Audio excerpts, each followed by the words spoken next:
স্টেডিয়ামের ছাদে টিনের ঘর বানিয়ে জোরপূর্বক অন্তত 20টি পরিবার বসবাস করা, সরকার থেকে খেলার জন্য বরাদ্দ নিয়ে ব্যক্তিগত ব্যবসার প্রচারণা চালানো, এর সবই সম্ভব রাজধানীর কমলাপুর স্টেডিয়ামে।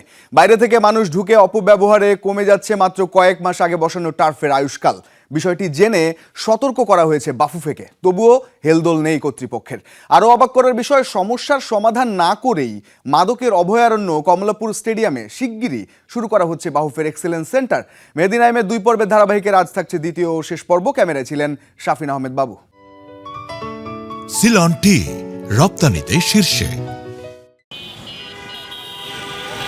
কমলাপুর স্টেডিয়ামের টপ ফ্লোরে অবৈধভাবে ঘর বানিয়ে অন্তত 20টি পরিবারের বসবাস।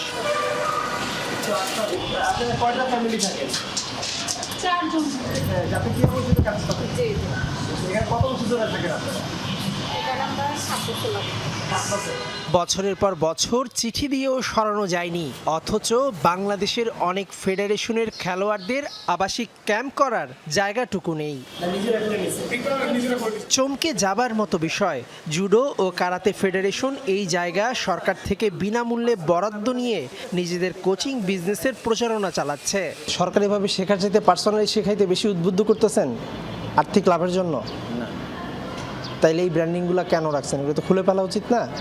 আর যখন আমরা কোনো কম্পিটিশনে অ্যাটেন্ড করি, হ্যাঁ, তখন তো হচ্ছে যে স্কুলের নাম নির্ধারণ করে দেওয়া হয়।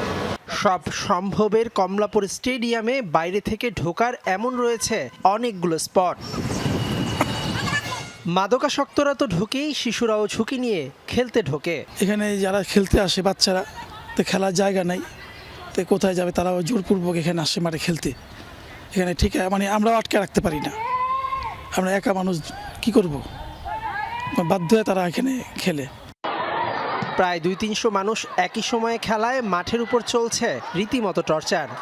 গেট দিয়ে আসতে দিই না, গেট সারাক্ষণ আমরা বন্ধ রাখি, কিন্তু গেট বন্ধ রাখলেও চারপাশের বিভিন্ন জায়গা দিয়ে যে জায়গায় প্রবেশ করা যায় এদিক দিয়ে তারা লো হাইট, যেহেতু প্রাচীর, তারা সহজে প্রবেশ করে ফেলে এবং তারা এখানে খেলাধুলা করে। কমলাপুর স্টেডিয়ামের এই সবুজ টার্ফ বসিয়েছে ঠিকাদার প্রতিষ্ঠান গ্রিনফিল্ডস। তার এই টার্ফের আয়ুষ্কাল দিয়েছে 8 বছর।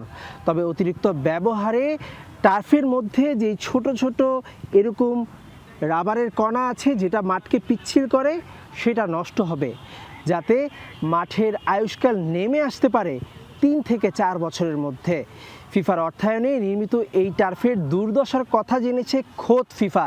তারা ইতোমধ্যে বাফুফেকে চিঠি দিয়ে সতর্ক করেছে। যেহেতু এটা আর্টিফিশিয়াল একটা টার্ফ, অবশ্যই এখানে যত বেশি ব্যবহার হবে তত এটার ইয়েটা কমে যাবে। দর্শক, মাদকের অভয়ারণ্য এই স্টেডিয়ামে যদি বাফুফে উঠতি বয়সের ফুটবলারদের নিয়ে 12 মাসের একটা ট্রেনিং ক্যাম্প করে, তাহলে কেমন হবে? তাদেরও কি মাদকাসক্ত হয়ে যাবার আশঙ্কা থাকে নয় কি? একদম তাজা খবর, বাফুফে কক্সবাজারে এক্সেলেন্স সেন্টার বানাতে দেরি হওয়ায় এই কমলাপুর স্টেডিয়ামেই ছোট পরিসরে এক্সেলেন্স সেন্টার খুলতে যাচ্ছে। আমাদের এই কমলাপুর স্টেডিয়ামটা কিন্তু অত্যন্ত গুরুত্বপূর্ণ হয়ে উঠতে যাচ্ছে এবং ফুটবলের সেন্টার অফ এক্সেলেন্স এটা হবে। আমরা এই স্টেডিয়ামটাকে আধুনিকায়ন করে এবং যুগোপযোগী করে এটা গড়ে তোলার চেষ্টা করা হচ্ছে। জাতীয় ক্রীড়া পরিষদ মাঠের ছাদ দখল করে বাসা নির্মাণের বিষয়ে কি বলছে? সরকারি জায়গা বিনা অনুমতিতে ব্যবহার করার সুযোগ কারোই নেই, সেটি তিনি সরকারি কর্মকর্তা হোক আর যিনি হন। তো অননুমোদিতভাবে কেউ যেখানে অবস্থান করলে সেটার ব্যাপারে ইনকোয়ারি করে যথাযথ ব্যবস্থা গ্রহণ করা হবে। মাদকের বিপরীত অবস্থানই খেলাধুলা। মাদক আর খেলাধুলা একই জায়গায় অবস্থান করতে পারে না। শিশুদেরও খেলার জায়গা নেই। নীতি নির্ধারকরা কি বিষয়টি অনুধাবন করেন? মেহেদী নাইম, যমুনা স্পোর্টস, ঢাকা।